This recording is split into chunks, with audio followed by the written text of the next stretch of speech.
नमस्कार दोस्तों, जो लोग सावन सोमवार का व्रत रखते हैं उनके लिए ये वीडियो बहुत ही महत्वपूर्ण होने वाली है। सावन के आने वाले आखिरी सोमवार में ना भूलें इस कथा को पढ़ना। जी हाँ दोस्तों, आने वाला सावन का अंतिम सोमवार जो है वो सावन मास में सुहागिन महिलाओं तथा कुंवारी कन्याओं के लिए सोमवार व्रत बहुत फलदायी माना गया है। मान्यता कि सावन सोमवार का व्रत और शिवजी के पूजन से सुहागिन महिलाओं को अखंड सौभाग्यवती तथा कुंवारी कन्याओं को मनचाहे वर प्राप्ति का आशीर्वाद मिलता है। वही शास्त्रों के अनुसार सावन सोमवार के व्रत में शिव पूजन के साथ ही व्रत कथा पढ़ना बहुत जरूरी माना जाता है, अन्यथा व्रत का संपूर्ण फल प्राप्त नहीं हो पाता। तो आइए जानते हैं सोमवार की कथा। प्राचीन समय में किसी शहर में एक धनवान साहूकार रहता था। उसके घर में किसी चीज की कमी नहीं थी, सिवाय इसके कि वह संतानहीन था।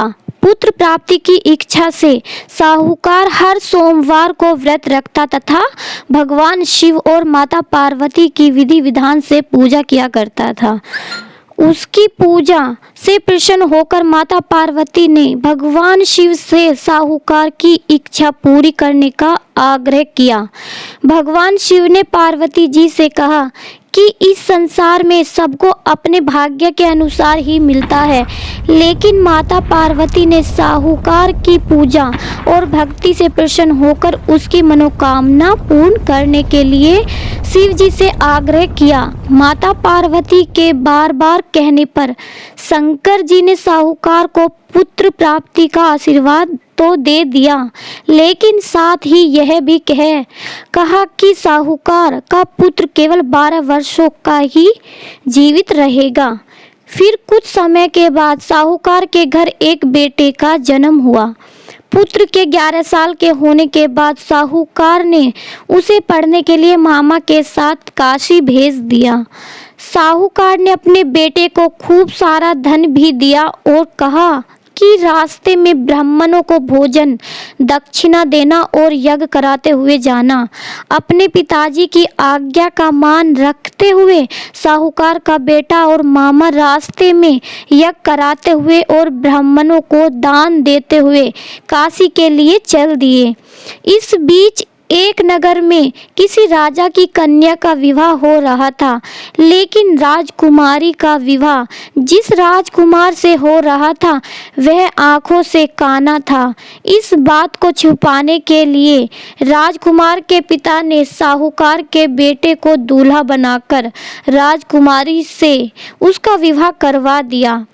लेकिन साहूकार का पुत्र ईमानदार था और इसलिए उसने राजकुमारी को सच बताने के लिए उसके दुपट्टे की पल्ले पर सच लिख दिया कि तुम्हारा विवाह मेरे साथ हुआ है और जिस राजकुमार के साथ तुम्हें भेजा जाएगा वह आंखों से काना है। तत्पश्चात राजकुमारी को जब इस बात का पता चला तो उसने अपने माता पिता को सब सच बता दिया। इसके बाद साहूकार का बेटा और मामा काशी पहुंच गए और वहां जाकर यज्ञ किया। उस दिन साहूकार के पुत्र की आयु 12 वर्ष हो चुकी थी। भोले जी के वरदान के अनुसार उसी दिन उसकी मृत्यु भी हो गई। अपने भांजे की मृत्यु के शोक में मामा विलाप करने लगा। तभी वहां से शंकर भगवान और माता पार्वती गुजर रहे थे। तब उन्होंने देखा कि वह उसी साहूकार का बेटा था जिसे उन्होंने 12 साल की आयु तक जीने का वरदान दिया था। माता पार्वती यह सब देखकर बहुत दुखी हुई और मातृ भाव में उन्होंने भोलेनाथ से बालक को पुनः जीवित करने के लिए कहा। तब शिव जी ने साहूकार के बेटे को उन्हें जीवित कर दिया। अपनी शिक्षा समाप्त करने के बाद साहूकार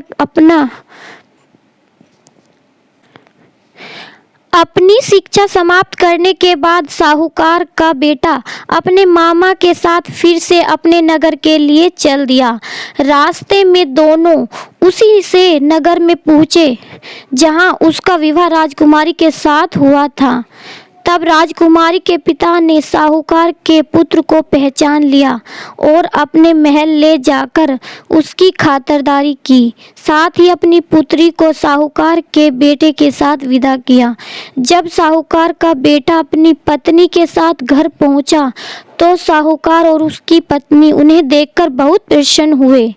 उसी रात साहूकार के सपने में आकर भगवान शिव ने कहा कि मैंने तुम्हारे सोमवार के व्रत और कथा सुनने से प्रसन्न होकर तुम्हारे पुत्र को दीर्घायु का वरदान दिया है। तभी से मान्यता है कि जो भक्त सावन सोमवार व्रत करता है और साथ में कथा सुनता है या पढ़ता है, उसकी सभी मनोकामनाएं पूर्ण होती हैं। दोस्तों, कथा अच्छी लगी हो तो वीडियो को लाइक करना, शेयर करना, चैनल को सब्सक्राइब